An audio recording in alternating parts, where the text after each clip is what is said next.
अस्सलामुअलैकुम जनाब and welcome to one man show. उम्मीद करता हूँ आप सब ठीक होंगे, अपनी अपनी ज़िंदगी में, अपनी अपनी कोशिश में और अपनी अपनी मेहनत में मुस्बत होंगे, मजबूत होंगे और मुस्तकिल मिजाज होंगे।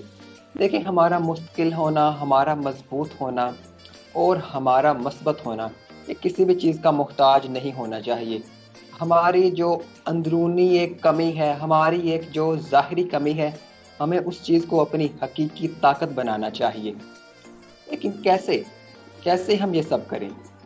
ये सब करने के लिए, ये सब एक्चुअली देखने के लिए दुनिया में हज़ारों मिसालें मौजूद हैं, जिनमें से आज एक अजीम अमली मिसाल हमारे साथ भी मौजूद होगी।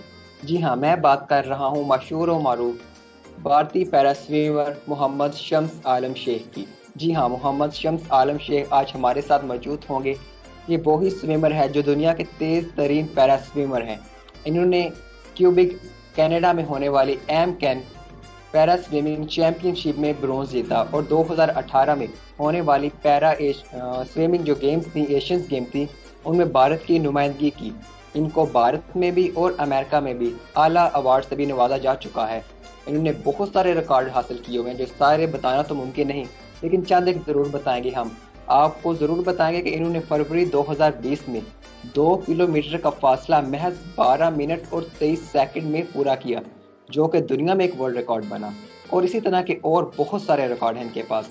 इनकी इन्हीं रिकॉर्ड की वजह से हम सब इनको सलाम करते हैं। आइए, अस्सलाम वालेकुम Shams, thanks for being one man show, how are you? वालेकुम अस्सलाम वरहमतुल्लाहि वबरकातुहू। सबसे पहले तो आप सभी लोगों का बहुत बहुत शुक्रिया कि आप लोगों ने मुझे इस प्रोग्राम पे बुलाया।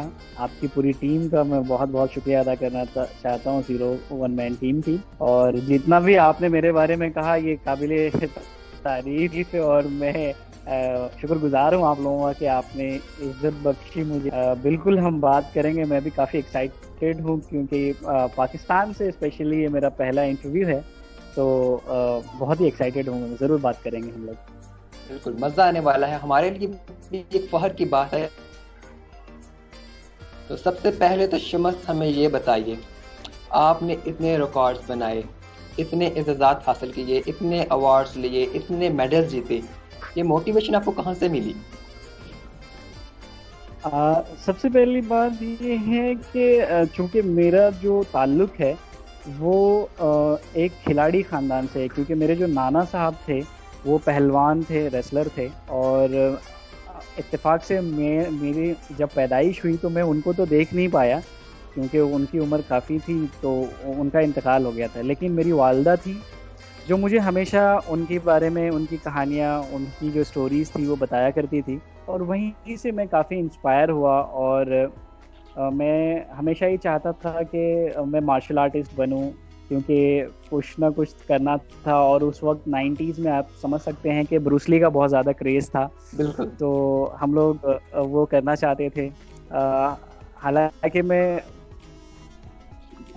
पैदा मैं बिहार में हुआ, जो कि रथोस मेरा गांव है, मधुबनी ज़िला। एक बहुत ही पिछड़ा इलाका हम लोग बोल सकते हैं तालीम के मामले में। और सनत और तिजारत के मामले में, बहुत सारी चीज़ के मामले में पीछे है।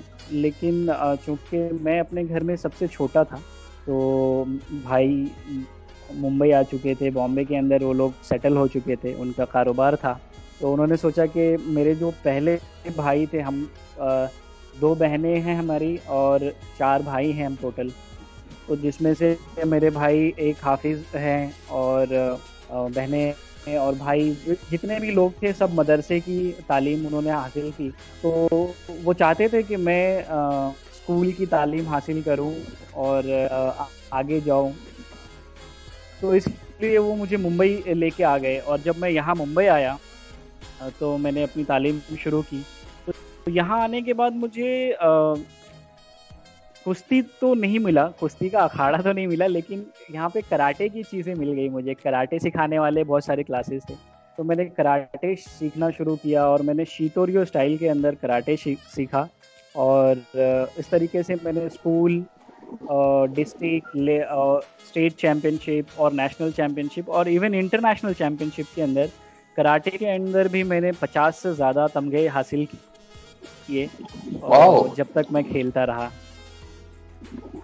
जी। ठीक, मतलब आपने कराटे में भी कमाल हासिल किया हुआ है, लेकिन आपने 50 तमगे लिए कराटे में, बहुत सारे एजाज़ात हासिल किए स्विमिंग में, लेकिन ऑफ कोर्स ये सफ़र इतना आसान नहीं होगा। तो क्या क्या मुश्किलात आई इस सफ़र में आपके सामने?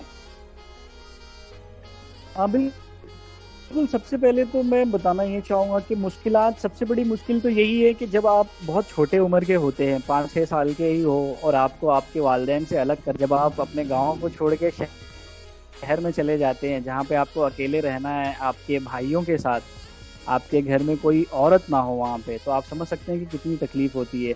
एक बच्चा जैसे कि हम उम्र के 20-22 साल में जा करके बैचलर लाइफ जीते हैं, हम कहीं ना कहीं अकेले होते हैं, स्कूल या यूनिवर्सिटी या कॉलेज में जाके हम जीते हैं, लेकिन वो चीज़ें मुझे बचपन से ही जीना पड़ गई, वो तमाम चीज़ें, क्योंकि मैं बचपन से ही बॉम्बे आ गया और मुझे मुश्किलात का सामना करना पड़ा। मुझे खाना बनाना पड़ता था, मुझे अपने कपड़े खुद धोने पड़ते थे, मेरे स्कूल की तैयारी मुझे खुद करनी पड़ती थी।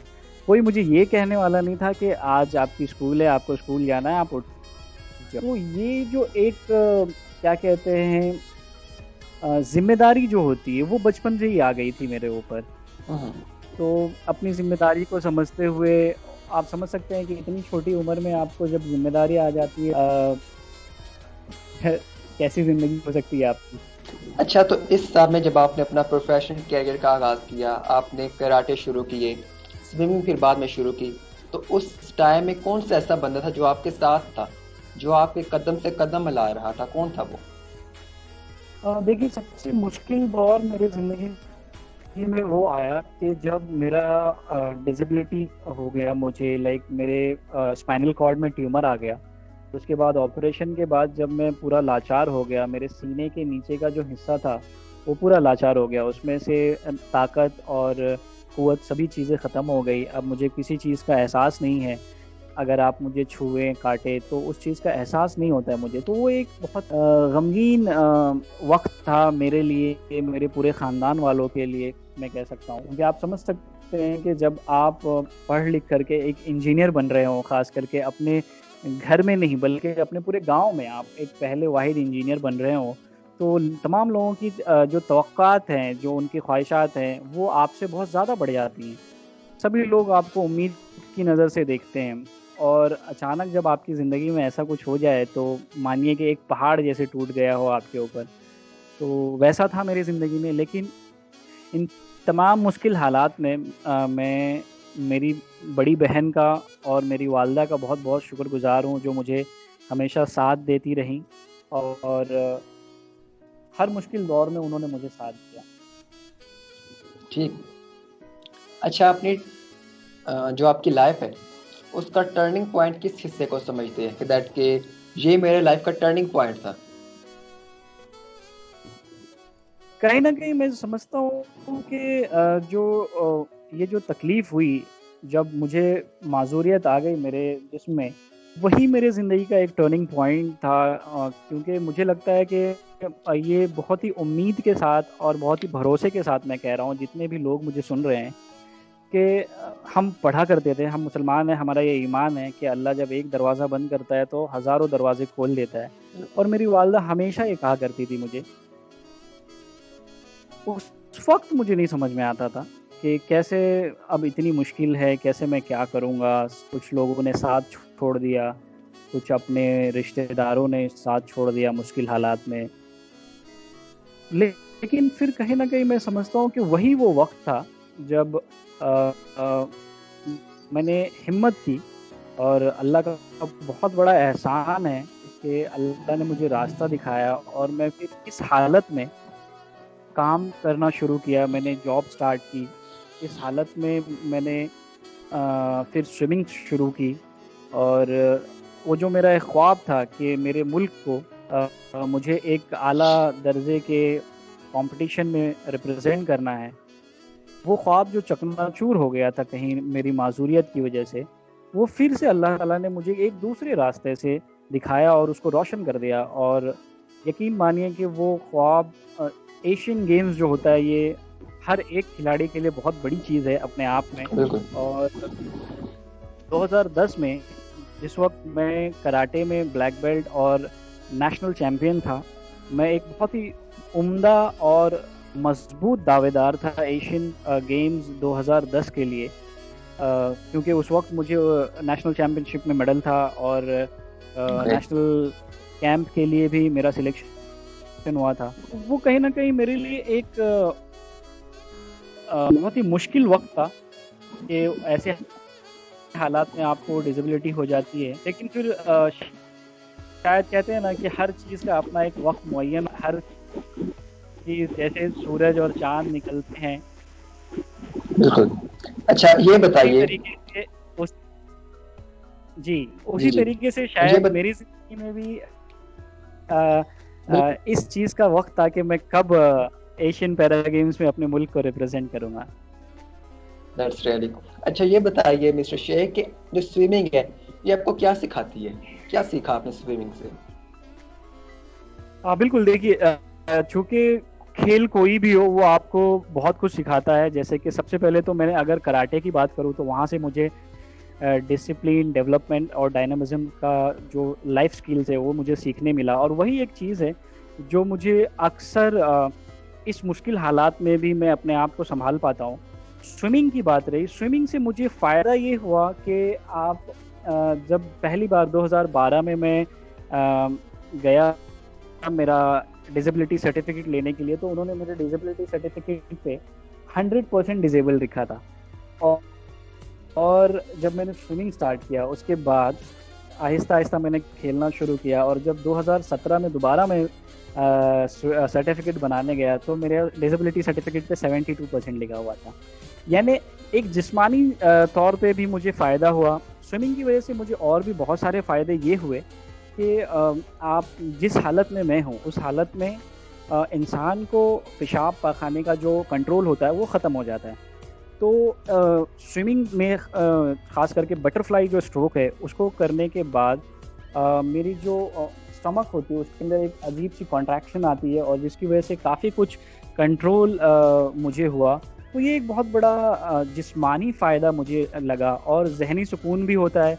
उसके अलावा स्विमिंग से, क्योंकि आप मैं जिस मर्ज़ में हूँ जिसे स्पाइनल कॉर्ड इंजरी पैराप्लेजिक कहते हैं, इसके लिए अभी तक कोई दवा नहीं है। अगर आपको कोई डॉक्टर कहता है कि आप ये दवा खा लीजिए आप ठीक हो जाएंगे, तो वो बेवकूफ़ बना रहा है आपको। इसके अंदर सिर्फ और सिर्फ कसरत ही एक ऐसी चीज़ है जो आपको काम आ सकती है, और स्विमिंग से ठीक। बेहतर मुझे नहीं लगता कि कोई कसरत की एक्सरसाइज होगी। ठीक है। अच्छा आपको स्विमिंग के अलावा क्या पसंद है? क्या हॉबीज है आपकी? क्या मशगलें हैं आपकी? स्विमिंग के अलावा मैं एज अ मोटिवेशनल स्पीकर मैं लोगों से बातचीत बहुत करता हूँ, क्योंकि मैंने जब देखा ऐसे हालात में, अब मैं सोशल मीडिया पे बहुत ज़्यादा एक्टिव रहता हूँ, सोशल मीडिया से भी हूँ मैं, लोगों से पूरी दुनिया के लोगों से, सिर्फ हिंदुस्तान के नहीं बल्कि बहुत सारे पाकिस्तान, श्रीलंका, नेपाल, बांग्लादेश और दुनिया के बहुत सारे ममालिक के लोगों से मेरा कांटेक्ट है, और जिनको मैं मोटिवेट करते रहता हूँ, जिनको मैं बताता हूँ। मैंने अक्सर ऐसे लोगों से मैं बातचीत करता हूँ जो तकरीबन 10 साल 15 साल से इस मर्ज़ में मुब्तला हैं, और वो अपनी ज़िंदगी को जीने का हौसला खो चुके हैं वो।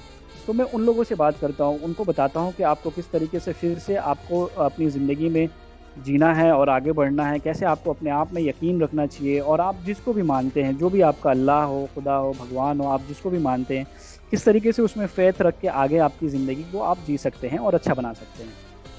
ठीक। अच्छा आपने मुख्तलिफ जो बड़े बड़े जगह हैं, मुख्तलिफ बड़े बड़े प्लेटफॉर्म्स हैं, वहाँ पे जाके बात की, लाइक टेडएक्स, मुख्तलिफ यूनिवर्सिटीज़, कॉलेजेस, वो कैसी फीलिंग होती है जब आप वहाँ पे जाके अपना एक्सपीरियंस शेयर कर रहे होते हैं, हाँ, लोगों को एक हिम्मत जो है वो उनको दे रहे होते हैं, क्या होता है उस वक्त आपकी फीलिंग्स? हाँ बिल्कुल, वो एक लाइक किस इंसान को ताली की गड़गड़ाहट नहीं पसंद है, अब मैं बताइए। लेकिन सबसे अच्छी फीलिंग उस वक्त होती है जब वाकई लोग आपकी आवाज़ को सुन करके उनकी ज़िंदगी में अगर थोड़ा सा भी बदलाव आ जाए। जिस तरीके से हम ये इंटरव्यू कर रहे हैं, और अगर आपके मार्फत से किसी भी एक लोग के पास अगर ये आवाज़ चली जाए और अगर वो इंस्पायर हो जाए, तो मेरी ज़िंदगी का मकसद वहीं पे पूरा हो जाता है कि मैंने किसी को मोटिवेट किया। तो मुझे बहुत अच्छा लगता है। मैं एक खास मैंने 10 से ज़्यादा टेडेक्स दिए हैं, और बहुत सारी चीज़ें मैंने जो स्टॉक दी है, मैं बहुत सारे प्लेटफॉर्म पे दिए हैं। मेरे मेरे ऊपर एक डॉक्यूमेंट्री बनी है, क्या कहते हैं, फिनिक्स में। तो ऐसी बहुत सारी चीज़ें हैं, लेकिन जब जब लोग, और जैसा मैंने बताया आपको अभी, जो आपने एक जिक्र 2 किलोमीटर का मैंने सबसे फास्टेस्ट रिकॉर्ड बनाया है पैराप्लेजिक पर, उस रिकॉर्ड की कहानी ऐसी है कि मैं जब उसको करने के लिए जा रहा था, तो मुझे मेरे ट्रेन की टिकट कंफर्म नहीं थी। मैं ऐसे ही डब्बे में, जनरल कंपार्टमेंट में मुझे जाना पड़ा। तो चूंकि मैं ट्रेन इतनी एक्सेसिबल नहीं होती है, अभी भी हिंदुस्तान की ट्रेनें इतनी एक्सेसिबल है जहाँ पे माजूर लोग अच्छे से जा सकें, तो ये कहीं ना कहीं तकलीफ है। लेकिन वहाँ जब लोग थे मुझे मिले, तो उसमें चूंकि मैंने हिंदुस्तान का जो ट्रैक सूट होता है वो पहना था, तो उन्होंने देखा, तो उन्होंने बोला कि आप तो कोई खिलाड़ी लगते हैं, क्या आपकी टिकट कंफर्म नहीं हुई है? ऐसे ही हम बातचीत, क्योंकि सफ़र में अक्सर बातचीत करते हैं, मैंने बातचीत किया और उस शख्स ने मेरा नाम पूछा, और जैसे ही उसने गूगल किया, तो गूगल पे मेरा विकिपीडिया और मेरी वेबसाइट और बहुत सारी चीज़ें, मेरे वीडियोस आ गए। वो कहते हैं, ये आप ही, ये जो वीडियो में है ये आप ही हैं, आप तो बहुत फेमस हैं। आपकी ये जो पॉजिटिविटी है, आपकी ये जो मोटिवेशन है, ये बहुत सारे लोगों के लिए मोटिवेशन बन रही है। मैं आपसे बात करके वाकई बहुत बहुत खुश हो रहा हूँ। वक्त की कैद है, चाहता तो हूँ कि मजीद बातें हों, बहुत सारी बातें हैं, लेकिन वक्त की कैद की वजह से मजीद बातें नहीं हो सकती। आपका बहुत बहुत शुक्रिया, आपने वक्त निकाला। बहुत अच्छा लगा आपसे बात करके, आपकी बातें सुन के। बिल्कुल, बहुत बहुत शुक्रिया आपका मुझे इस प्रोग्राम पे बुलाने के लिए, और तमाम दोस्तों को सलाम आदाब। बहुत बहुत शुक्रिया, मिलते हैं इंशाअल्लाह ताला बात जी, करके। और मुझे उम्मीद है कि नाजरीन को भी आज की एपिसोड अच्छी लगी होगी। अगर आपको ये वीडियो अच्छी लगती है तो शेयर करें, चैनल को सब्सक्राइब करें, अपना और सभी का बहुत ख्याल रखें। कोरोना वायरस से रिलेटेड जो हुकूमती अदारे हैं, जो सेहती अदारे हैं, उनकी हदायत पर सख्ती से अमल करें। खुदा हाफिज़।